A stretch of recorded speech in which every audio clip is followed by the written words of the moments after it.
When Ohio State comes to town, there are going to be some big-time defensive linemen on campus.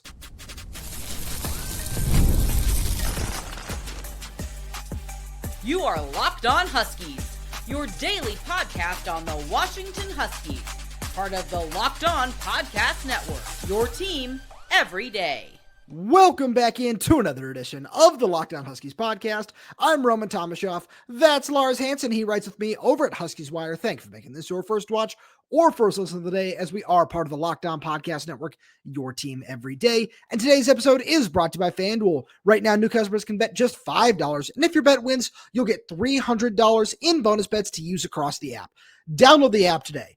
Lars, we got a really fun show coming at all the everydayers out there, but just a quick reminder, wherever you get this podcast, YouTube, Spotify, Apple Music, Amazon Music, wherever that might be, click that subscribe button, click that little bell as well, so you never miss when we post a new show. Plus, if you're on the audio-only side of things, please make sure to leave us a 5-star review, as it does help the channel out a lot. Now, we're going to make sure we talk some Apple Cup a little bit.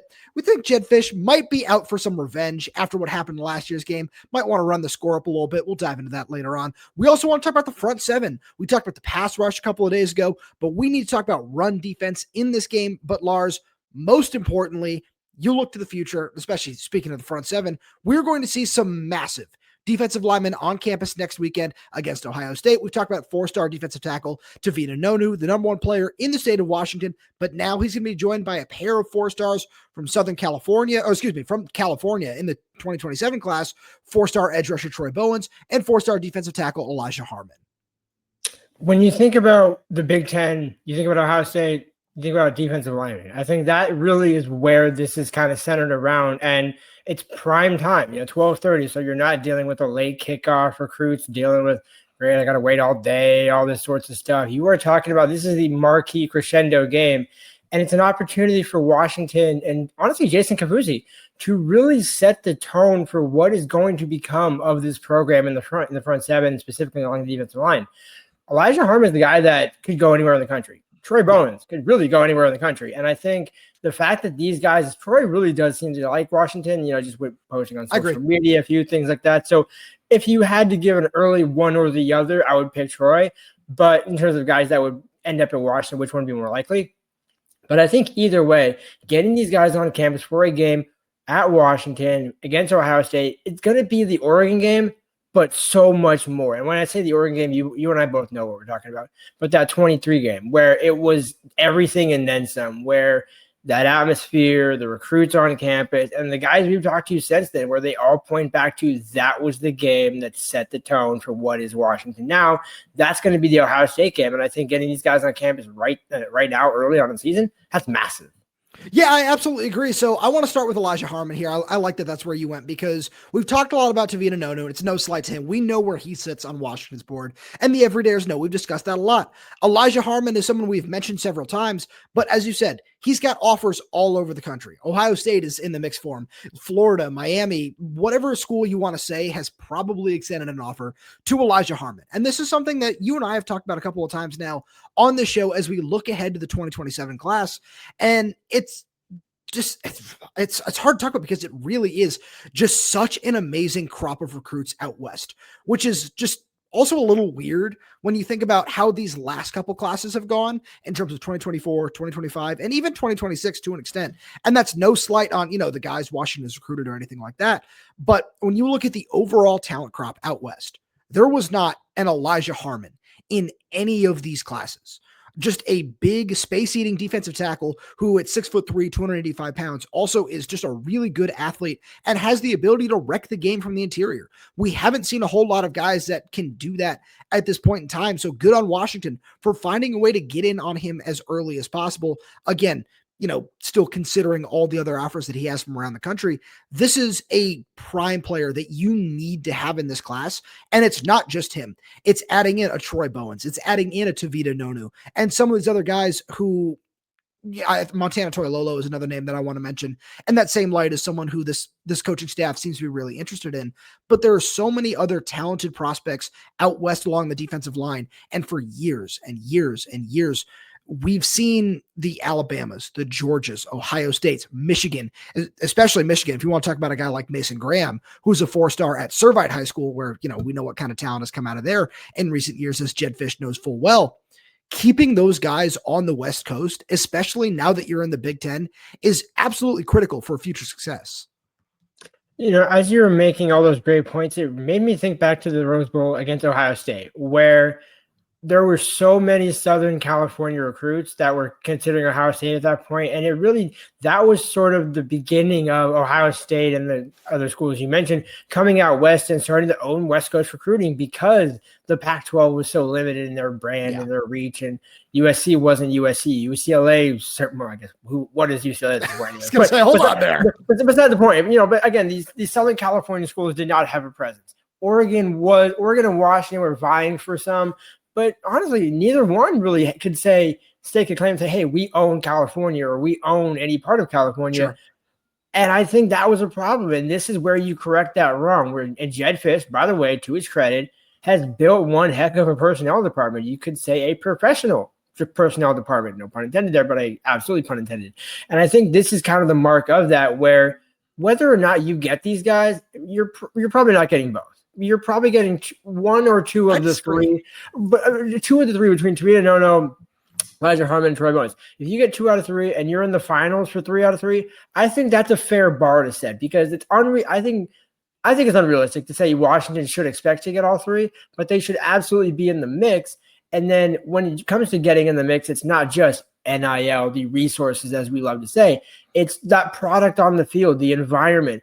When fans come to that game at 12:30 on next Saturday, that should be the event in the city of Seattle, if you think about it. That says a lot, given I know you love baseball. The Mariners are making a push here, and the Seahawks are kind of doing whatever. So I think the fact that Jedd Fisch is making UW a destination, that speaks volumes to, I think, why they're going to be in the mix with some of these guys, not just short-term, but for the foreseeable future, and in the finals for these guys as well. So let's lump this in, because I want to give a quick breakdown of Troy Bowens here, who at 6'4", 250 pounds, just like Elija Harmon, is a top 200 recruit in the nation in the 2027 cycle. He is someone who I think fits really well at either, the 5 tech or maybe even an outside linebacker in this Ryan Welcher scheme, depending on the front. A lot like how we kind of viewed Tatayo Uyunglele coming into this season. Just somebody who has the athleticism to move around and play a whole bunch of different roles. And that's why I think that there is no reason to not expect that Washington can land all 3 of these guys. And even several others that you just look around the state of California or just up and down the West Coast in this 2027 class. And it's because this is how you build an elite defensive line. It's not just getting, 2 or 3 headline guys every couple of years, right? Like, it's not like, okay, it's great. You got Taiyum guys. You got Derek Coleman-Brusa. That's absolutely awesome. You can certainly build a defensive line around those 2 guys. But what makes it better? Go and getting 2, 3, 4, 5 more in another class or 2. And then all of a sudden, when you have just hockey lines full of high-end talents, that's what's made Ohio State, Ohio State. That's what made Michigan one of the best teams in the country that year that they went to the national championship. That's what made LSU, Alabama, Georgia. That's what makes those teams so successful on a year in, year out basis. Yeah, there are a whole lot of other talented players around them for sure. But as we have learned, and we already knew this, but now we've gotten to see it up close and personal. When you see that in the Big Ten, that is where those games are won and lost. And especially at defensive tackle. And again, you can say that Troy Bowens could move inside in a much larger capacity at the college level. On the interior, that is where these games are won and lost. And it showed true in Washington's first 2 games against a lesser quality opponent. The physicality that you were able to establish on the offensive line and all that movement you were able to get made it so easy for Jonah Coleman. And of course, he looks tremendous, but that makes it so much easier. And when you have these high-end talented guys, like think back to what it looked like when Vita Vea and Greg Gaines and Elijah Qualls were on this roster, what Tuli Latuli-Yasanoa by himself did. And when you have 3, 4, 5, 6 of those guys that we can sit here and say, oh, I don't know which one is going to start, because you have that many talented dudes on your roster, that is where all of a sudden this top 25, top 30 roster becomes a top 15, top 10 kind of deal. And that's something that, as we kind of watch the rest of this 26 class unfold with guys like Anthony Jones and David Schwartzel, who certainly seem to be considering UW, and then move on to 2027, this is where we want to see the majority of the resources focused in this class after doing a really good job of overhauling the secondary and getting 6 quality bodies in the room. Now it's about the front seven and especially those 3 defensive tackles that you're going to utilize in this Ryan Walters front. And I'm so excited to see what that's going to look like. But Lars, let's talk about what that room looks like right now. Right after a message from our friends over at DoorDash. It's almost the weekend. Time to look back and crown this week's MVP on Who Delivered, powered by DoorDash. Just like you can win every Saturday with DoorDash streaks, saving more every time you ordered, these players delivered when it mattered most. Let's break it down. For Washington, Jonah Coleman has delivered in a big way. This entire season, he has been absolutely spectacular. 7 touchdowns so far this year. When the pressure was on, he came through, no hesitation, no delay. And if you've been watching week after week, this performance wasn't a fluke. Jonah is on a streak. And just like Jonah delivered for the Huskies, DoorDash delivers your Saturdays. With DoorDash streaks, you save every Saturday you order, stack it up all season, and you can save up to $250, including $100 in DoorDash credits. Order this Saturday. Keep the streak alive. Fuel your game day only with DoorDash. Terms apply. Promo period through November 18th. We've also got a message from our good friends over at FanDuel. The NFL season is here, and FanDuel is making sure you're ready for kickoff with a can't-miss offer. Right now, new customers can bet just $5, and if your bet wins, you'll get $300 in bonus bets to use across the app. I love using FanDuel because it fits however you like to bet, player props, building a same-game parlay, or even jumping in live as the action unfolds. It makes every game even more exciting, whether you're watching your team or just keeping an eye on your fantasy lineup. It's quick, easy, and the best way to add a little more energy to Sundays. So are you ready to play? Download the FanDuel app now by visiting FanDuel.com to get started. That's FanDuel.com to place your first $5 bet. Lars, as we look at the defensive line this weekend, I think this is going to be a really interesting matchup. We talked a lot about the specifics of the pass rush the other day, but we got some comments from a couple of everydayers saying, hey, how about you focus on the run game side of things? And we thought that was a great idea because, yeah, this is something where we talked about it with the offensive line yesterday. Washington has a massive advantage in that department thanks to the physicality, thanks to the overall size, and what we've seen that unit do through the first 2 games. Wazoo so far this year has rushed for less than 70 yards a game. And obviously, part of that just has to do with the game script of what happened against North Texas and a few other things in that department. But this is a unit that I think Washington, again, assuming this defensive line can establish its physicality and do some things that, maybe we didn't see in the opening game, especially, and fit the run effectively when you talk about the linebackers and the safeties coming downhill, you should be able to dominate in this department in this game.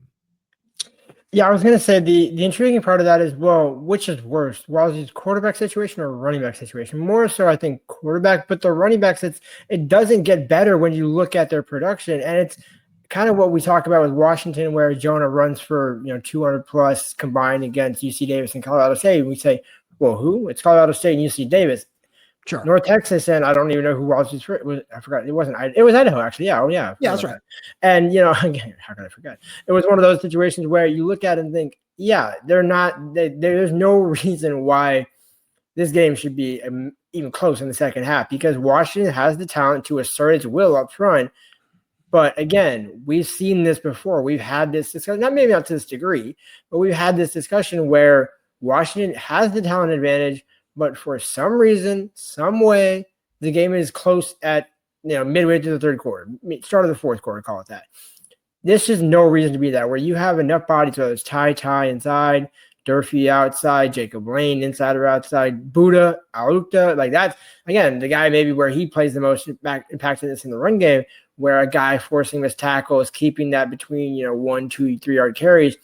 You're not thinking Wazoo's going to ground and pound your way to the win, Sure. or even a marginal loss. It's a matter of you should be able to control the run early, force Wazoo to already drop back and have to get creative and just make it look like that UC Davis game, where I know it's going to upset some Wazoo fans, and I'm saying this for a couple of reasons, but I don't really care because it's true. Washington is in the position talent-wise where it's not necessarily close. And to me, when Jimmy Rogers says we're still looking for an identity on offense, run game, pass game, I think, the run game, if you're going to set the tone with the run and you can't do it, that destroys an opponent, your will offensively. To go back to your original point, just to kind of add on to that too, when you said the quarterback or running back situation, you don't know which is worse. Having 3 quarterbacks battling it out for the starting job does seem like a slightly bigger problem in my mind, at least, but you're not wrong. And I think that also plays into this offensive identity thing. And that's kind of where I wanted to go with this, because when you think about that quarterback situation, yeah, it's going to be a little bit different. I've, mainly been in the mind of Jackson Potter versus Zevi Eckhaus myself.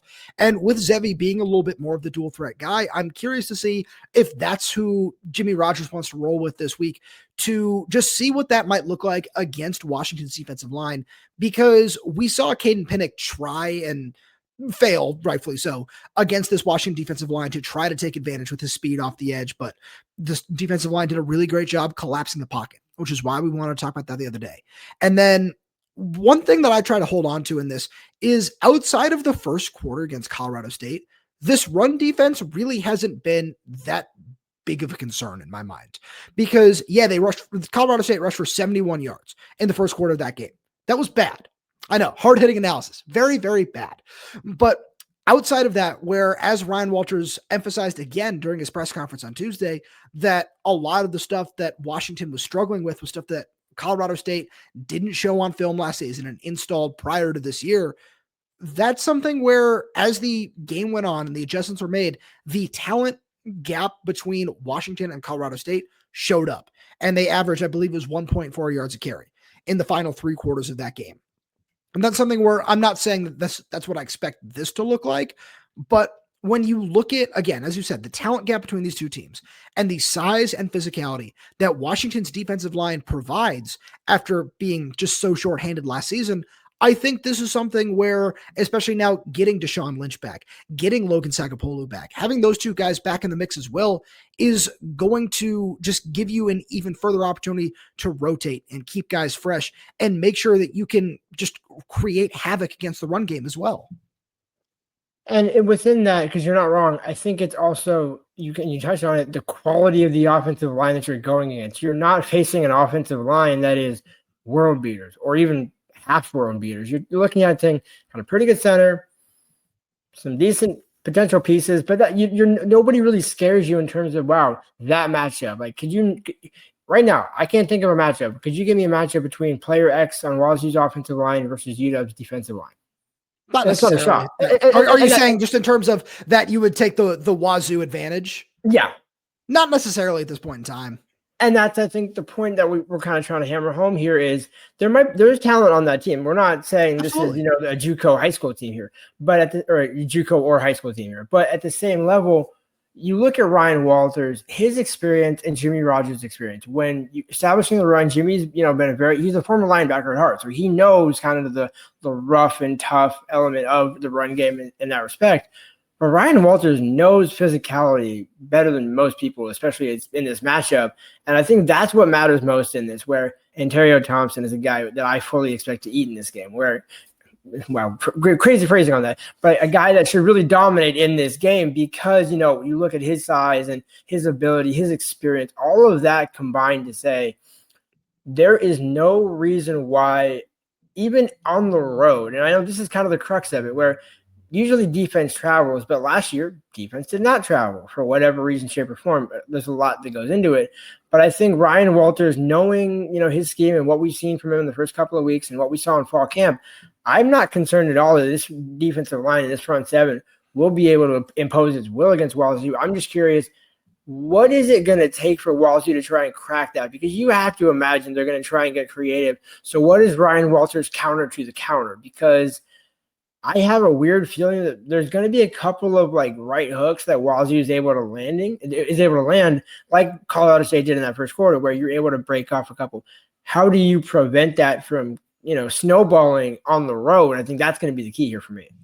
So I want to talk about one of the things that you're just mentioning, and that was defense not traveling last year.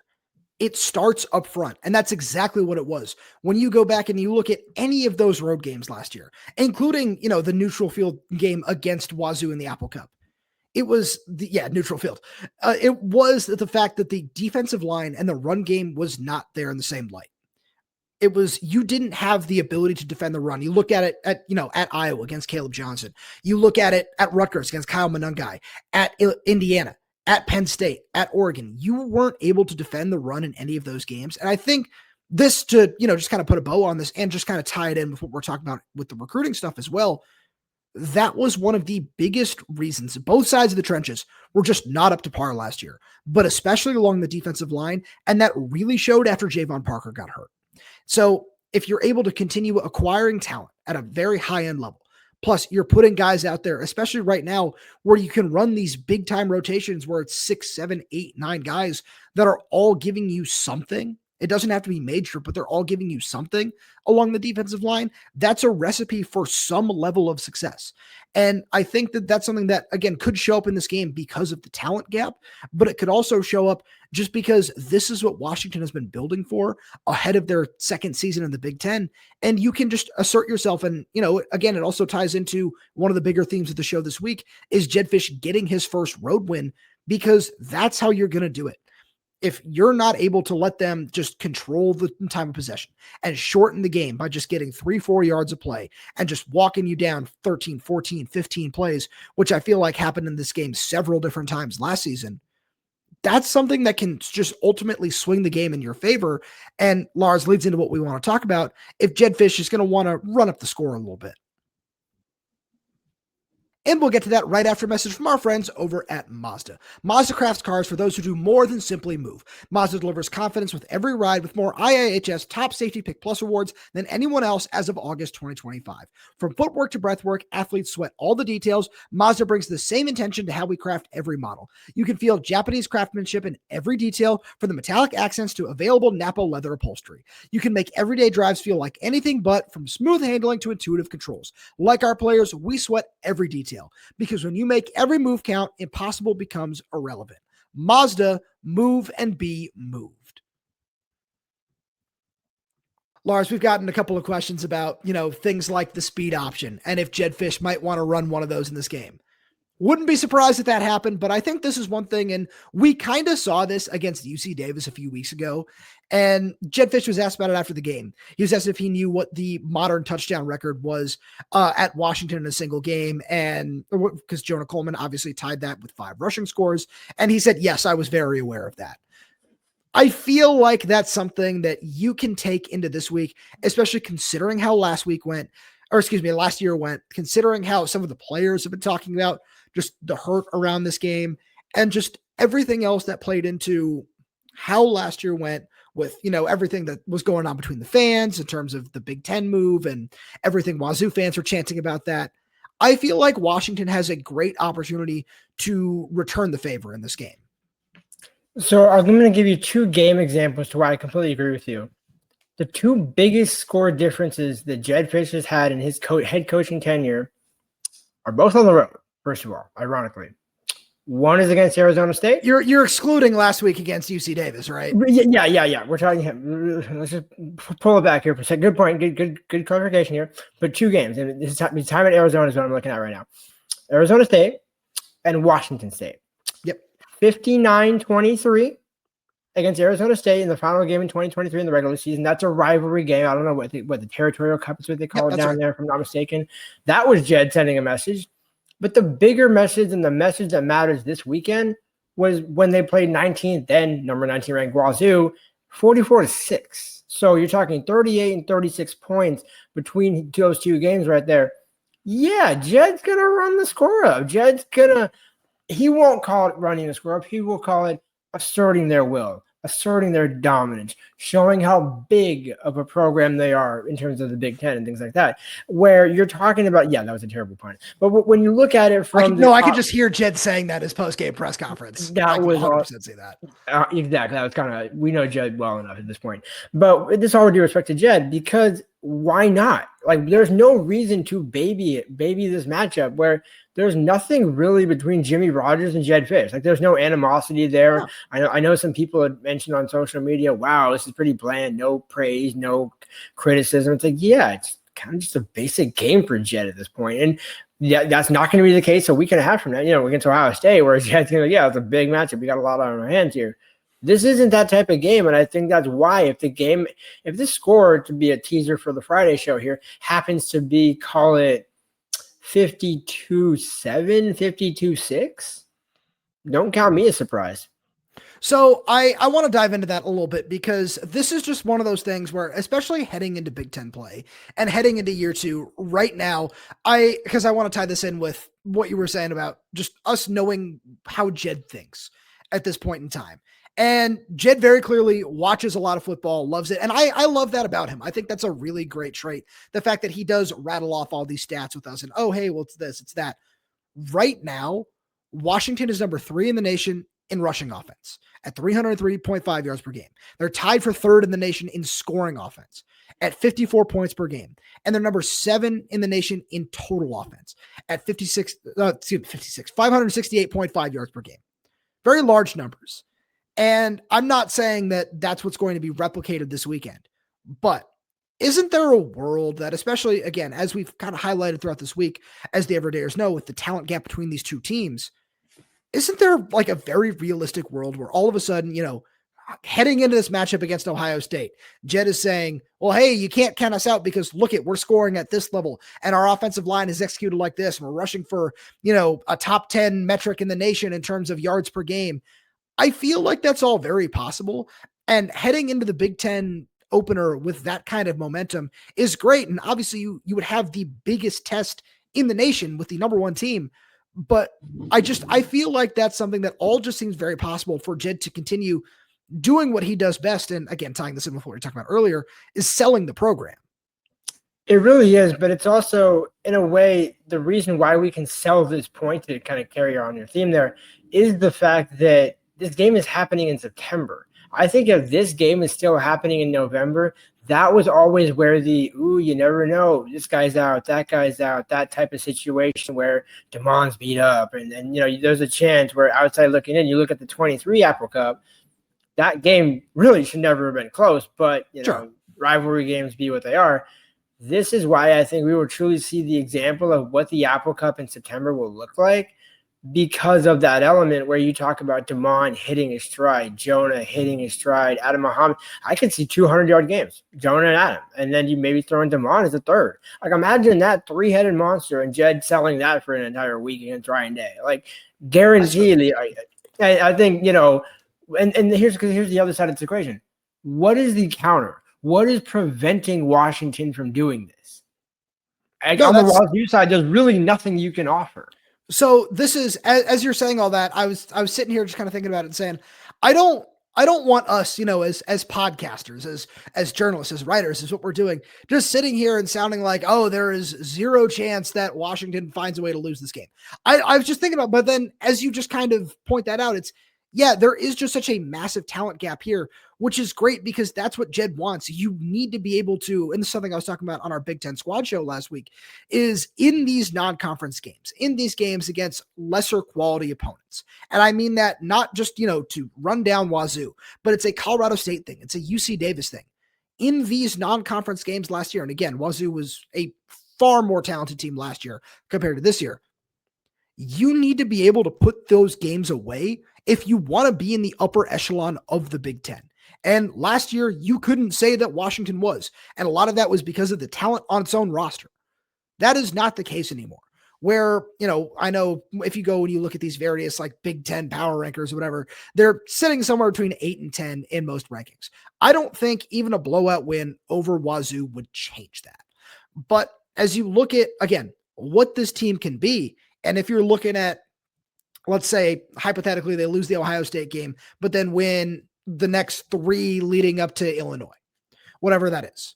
All of a sudden, I feel like teams can still look at this game against Wazoo and say, yeah, okay, that was still, a lesser quality of opponent, but it can be viewed as a bit of a springboard that helped you just get to 6-1 in at this point in the season. And it's something that I think is really important for this team to say, okay, because it's another just Jeddism that this whole team and all of the players and the coaching staff have caught on to over the last couple of weeks is this championship mindset, this championship mentality that he's talking about.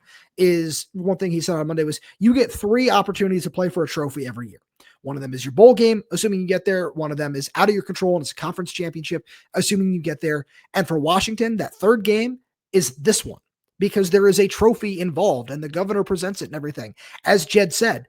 So when you look at just kind of not even just the rivalry, as you mentioned, when you just look at everything else that comes along with this matchup, Washington has an ability to send a message and really springboard themselves forward into the conference play.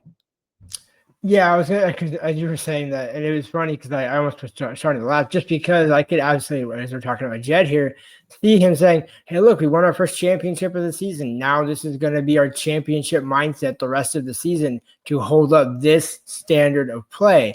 That's where the blowout comes into play. That's why it matters to not just win the game and win. It's not just covering the spread at 20 and a half or 21 or whatever. 20 and a half. Shout out FanDuel. Yeah, shout out. But with that being said, it's just about you should, by the end of the game, we shouldn't even know what the spread was because the domination was that strong. You should have over 400 plus 500 potential yards of play. And really, this is also the opportunity for everybody, offense and defense. And you can throw in special teams as well if you want, where Takario, if he has a pick six, or Ephesians, if he has a pick six, Alex McLaughlin, something like that, where it's not just, hey, we won the game, we won, 38-3. That's cool. That sounds great. But you also beat Eastern Michigan by about that same score line, and so to me, that's like, it really needs to be resonating after that game when you're coming back from Martin Stadium and saying, yeah, okay, no big deal. That's who we are now. No, it's exactly that. And that's the point that we should probably end on here. It's about, to quote the Joker, it's about sending a message.